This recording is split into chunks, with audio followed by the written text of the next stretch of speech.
दोस्तों, जल्दी से आप अपने चैनल और गुरुजी को सब्सक्राइब करें और इस घंटी पर क्लिक कर दें ताकि आपको पता चल जाए कि आपका इंग्लिश का पीरियड शुरू हो चुका है। हेलो स्टूडेंट्स, कैसे हो आप लोग? आई होप सभी बहुत बढ़िया होंगे और अच्छी तरह से पढ़ाई कर रहे होंगे अपनी। तो बच्चों, हमने जो शिवाजी पोएम पढ़ी है उसी का क्रिटिकल एप्रिसिएशन का मैं थोड़ा सा आपको गाइडेंस के लिए नोट्स बनाए हैं। तो ये आज थोड़ा एक्सप्लेन करूंगा मैं आपको, और बाकी इनके पीडीएफ फाइल तो आपको नोट्स की डिस्क्रिप्शन बॉक्स में लिंक डाल दूंगा, वहां से डाउनलोड कर लेना। बाकी देखो, ये जो नोट्स होते हैं ये आपके गाइडेंस के लिए होते हैं, इनको कंप्लीट नोट्स पूरी तरीके से नहीं समझे। देखो, अगर यही एग्जाम में लिख के आओगे तो भी नंबर तो मिलेंगे, ऐसा नहीं है कि नंबर नहीं मिलेंगे, बट मैं चाहूंगा कि आप अपनी तरफ से इनमें चीजें ऐड करें, लाइक समरी ऐड करें या फिर कोई क्रिटिकल नोट ऐड करें एक्स्ट्रा, या फिर जो मैंने पॉइंट्स लिखे हैं इन्हीं को एक्सप्लेन कर दे और बढ़ा दे इनको, है ना। तो जैसे ये एक हिस्टोरिकल पोएम है, मैंने हिस्टोरिकल पोएम का इसमें पॉइंट नहीं डाला है, आप लोग डाल सकते हो, ये आपके लिए छोड़ दिया मैंने एक तरह से होमवर्क की तरह, कि ये एक हिस्टोरिकल पोएम है, इसका आप अलग से एक हेडिंग बना के पॉइंट डाल सकते हो। चलो स्टार्ट करते हैं हम लोग, है ना। इंट्रोडक्शन में पहले शिवाजी जो पोएम है, एक हिस्टोरिकल पोएम है शोशी चंद्र दत्त की। और शोशी चंद्र दत्त कौन थे? वो एक्चुअली 19वीं सेंचुरी के सेकंड हाफ के पोएट है ना। और उनके मतलब बेसिकली ये अंकल थे, मतलब किनके अंकल थे? फेमस इकोनॉमिक हिस्टोरियन जो रोमेश चंद्र दत्त है ना, उनके अंकल हैं। और एक इंसिडेंट हुआ हिस्ट्री में, आपको पता ही है शिवाजी वाला, कि शिवाजी को औरंगजेब की कोर्ट में लाया गया और फिर उनको बंदी बना लिया गया। तो वहां से वो भाग गए अपनी बुद्धिमत्ता से, जिस तरीके से भी। तो उसको बेस बना के ये पोएम लिखी गई है, ठीक है। सेंट्रल आइडिया पोएम का क्या है? पोएम एक्चुअली बेसिकली उस इंसिडेंट की बात करती है कि जब शिवाजी को औरंगजेब की कोर्ट में लाया गया और उनको अश्योरेंस, उनको आश्वासन दिया गया that he wouldn't be imprisoned, कि उनको जेल में नहीं डाला जाएगा और उनकी रेस्पेक्ट की जाएगी, उनको अपमानित नहीं किया जाएगा, मतलब। बट ये सब में बिट्रेयल मिला, सब में धोखा मिला उनको, और वो एक तरीके से मुगल्स के हमेशा इटर्नल एनिमी बन गए, हमेशा के लिए। फिर वो वहां से भाग गए और मुगल्स को उन्होंने लाइफ भर परेशान किया अपनी पूरे जीवन में, जो बचा हुआ जीवन है उसमें। और एक तरीके से उन्होंने अपना ध्यान केंद्रित किया इस बात पे, फोकस्ड रहे that he had to take vengeance against Aurangzeb, कि उनको औरंगजेब के खिलाफ बदला लेना है, ठीक है। ये सेंट्रल आइडिया हो गया पोएम का। थीम्स: ब्रीच ऑफ ट्रस्ट, पहली बात तो भाई धोखा, ट्रस्ट तोड़ा गया, क्योंकि पोएम का मेन थीम तो ये है कि ब्रेकिंग ट्रस्ट। क्योंकि हुआ ये कि शिवाजी को अश्योरेंस देके लाया गया था कि मुगल कोर्ट में, कि उनको जेल में नहीं डाला जाएगा और उनको अपमानित भी नहीं किया जाएगा, उनका प्रॉपर सम्मान करेंगे औरंगजेब। इस तरीके से उनको लाया गया, तब वो अटेंड करने को रेडी हुए, औरंगजेब की कोर्ट में आने को रेडी हुए। बट कॉन्ट्ररी हैपेंड, पर हुआ उल्टा, उनका मजाक उड़ाया गया, मॉक्ड, स्कॉर्ड, इम्प्रिजन्ड, साथ में जेल में भी डाल दिया गया।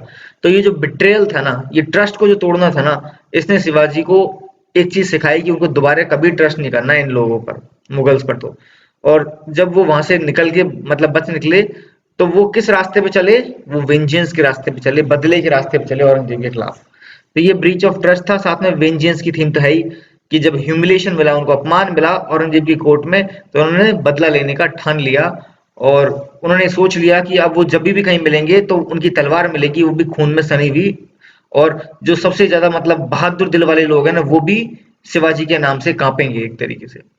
तो बेसिकली, और वो हर जगह मुगल के खिलाफ में कार्नेज, यानी जो मार काट है उसको लीड करेंगे, वो एक तरीके से सबसे आगे रहेंगे मुगल्स को हराने में, उनकी मार काट मतलब उनको डिफीट करने में, इस तरीके, चाहे वो फिजिकली हो चाहे मेंटली हो, हर तरीके से वो हराने में सबसे आगे रहेंगे मुगल्स को।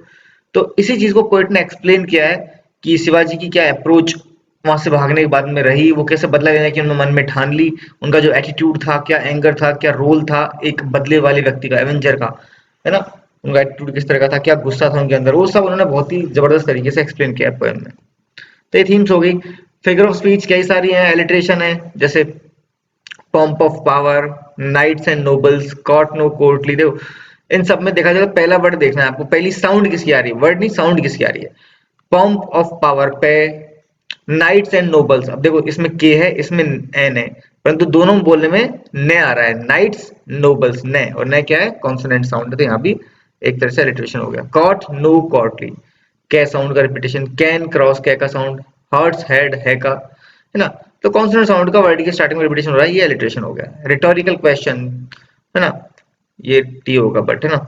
तो rhetorical question, but who can cross the fox while control the eagle free, कल बताया था ना ये, कि कौन ऐसा है जो लोमड़ी की चालाकी को मात दे सकता है, उससे परे जा सकता है, या फिर कौन ऐसा है जो एक आजाद ईगल को कंट्रोल कर सकता है। तो ये एक्चुअल में वो क्वेश्चन थोड़ी पूछ रहे हैं, वो एक्चुअली ये बोलना चाह रहे हैं कि ऐसा कोई भी नहीं है जो फॉक्स को की चालाकी से ज्यादा तेज हो, मतलब ज्यादा चालाक हो और फ्री ईगल को कंट्रोल कर सके, ऐसा कोई भी नहीं हो, ये कहना चाह रहे हैं। तो ये लैंग्वेज लिखने का तरीका है, दीज आर नॉट क्वेश्चन, ये क्वेश्चन नहीं है, ये एक तरह से बहुत बड़ा चढ़ा के लिखने का तरीका है, इसलिए ये रिटोरिकल क्वेश्चन कहलाता है, ऐसा फिगर ऑफ स्पीच।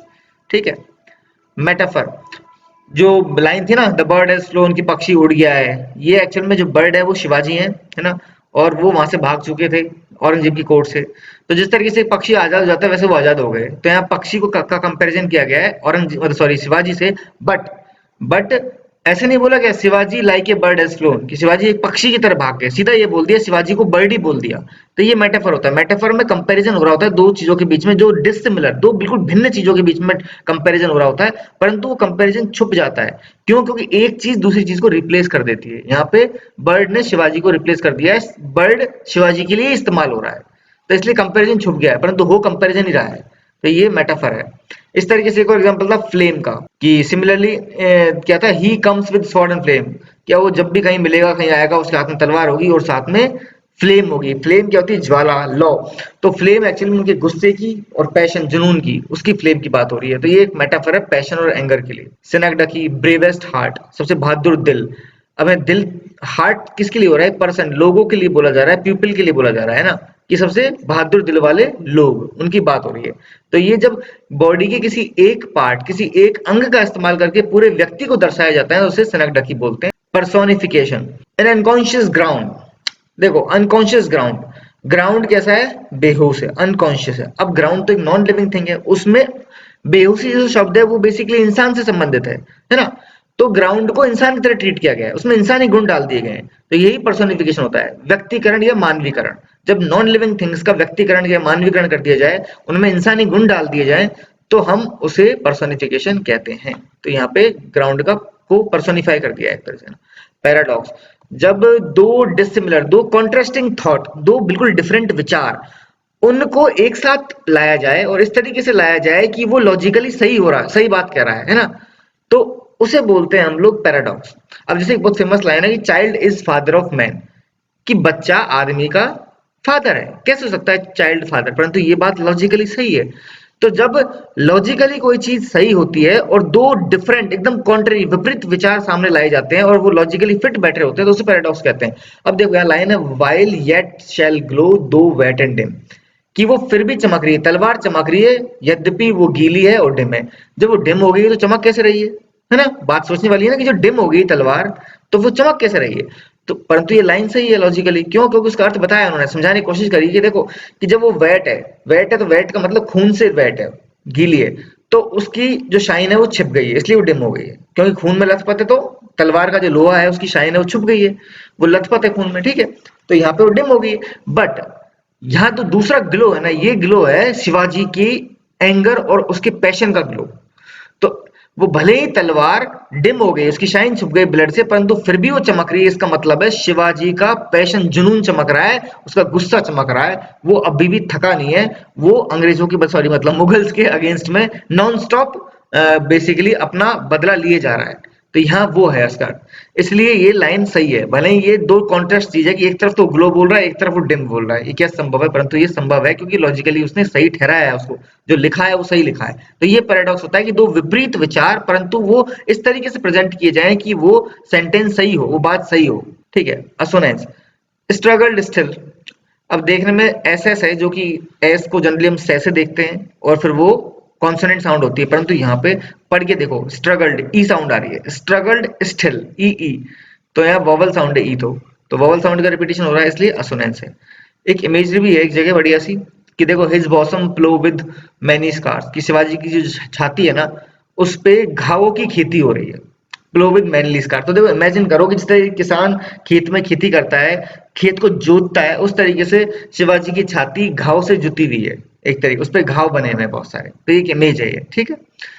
स्ट्रक्चर और राइम स्कीम, पोएम में 10 स्टैंजा है। देखो, कुछ लोग बोलते हैं इस पोएम में 8 स्टैंजा है, 2 स्टैंजा काट दिए गए। आप इसे क्रिटिकल नोट में लिख सकते हो, ये भी एक आपके लिए होमवर्क है।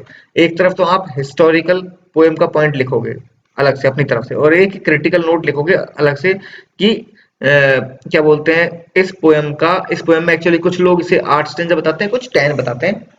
उसका एक क्रिटिकल नोट अपनी तरफ से लिख देना, ठीक है। तो मैं तो अपनी तरफ से 10 स्टैंजा इंक्लूड किया, ठीक है। पोएम में 10 स्टैंजा है और हर स्टैंजा में 8 लाइन है, और राइम स्कीम क्या है पोएम की? राइम स्कीम है ए बी ए बी। देखो बताता हूँ मैं, ऐसे नहीं पता चलेगा। ए बी ए बी नहीं, ए बी सी बी है आई थिंक, है ना। देखो पहला, पहली लाइन का आखिरी वर्ड, क्योंकि हम लोग हमेशा आखिरी वर्ड देखेंगे राइम स्कीम में। तुकबंदी, राइम स्कीम में तुकबंदी। हॉल को हम देंगे ए, ठीक है। थ्रोन को हम देंगे बी, क्योंकि हॉल और थ्रोन में कोई तुकबंदी नहीं बैठ रही। पावर, पावर का कहीं तुकबंदी बैठ रही है ना, थ्रोन से बैठ रही है ना हॉल से, बिल्कुल डिफरेंट है, इसको सी दे देंगे। पर अलोन, अलोन की बैठ रही है थ्रोन से, तो अलोन को क्या देंगे हम? बी, क्योंकि थ्रोन को दिया था बी। तो ए बी सी बी। इसी तरीके से अराउंड कहीं ऊपर मैच नहीं कर रहा है, ये डी, ठीक है।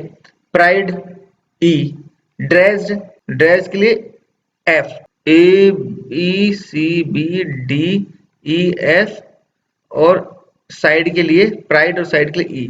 तो क्या हो गया? A B C B D E F E, ये बन गया ए बी सी बी, ठीक है। समझ में आई बात? यहाँ पहला ए था, थ्रोन बी हो गया, पावर सी हो गया, क्योंकि तीनों तुकबंदी आपस में किसी से नहीं बैठ रही। परंतु अलोन है और थ्रोन से मैच कर रहा है, तो बी बी हो गया चौथी लाइन में। इस तरह अराउंड किसी से मैच नहीं कर रहा है तो डी, प्राइड किसी से नहीं कर रहा तो ई, ड्रेस्ड किसी से नहीं कर रहा तो एफ। परंतु प्राइड और साइड मैच कर रहे हैं तो इसको भी वापस से ई देंगे। तो A B C B D E F E, ये राइम स्कीम और सेम ही पैटर्न फॉलो हो रहा है हर स्टेंजा में, ठीक है। नोट्स में एक मिस्टेक है, उसको मैं करेक्ट कर दूंगा, ठीक है। मिस्टेक ये है, इसमें लिख दिया हमने ए बी, ये मिस्टेक यहाँ पर। यहाँ होगा actually A B C B D E F E, ये होगा, ठीक है। इसको मैं करेक्ट कर दूंगा, ठीक है बच्चों। ये अपना क्रिटिकल एप्रिसिएशन का मतलब वीडियो हो गया, अपना लेक्चर हो गया। बाकी आप देखो, जैसे मैं बताया ना, इसमें चीजें ऐड करना, समरी ऐड करना अपनी तरफ से, ठीक है। और प्लस जो हिस्टोरिकल पोएम है उसका पॉइंट ऐड करना है, क्रिटिकल नोट भी डाल देना। इससे आपकी अपनी तरफ से मेहनत हो जाएगी और ये आंसर भी आपका थोड़ा और बड़ा हो जाएगा और बेटर हो जाएगा, ठीक है बच्चों। मिलेंगे नेक्स्ट वीडियो में, till then goodbye, see you soon, take care.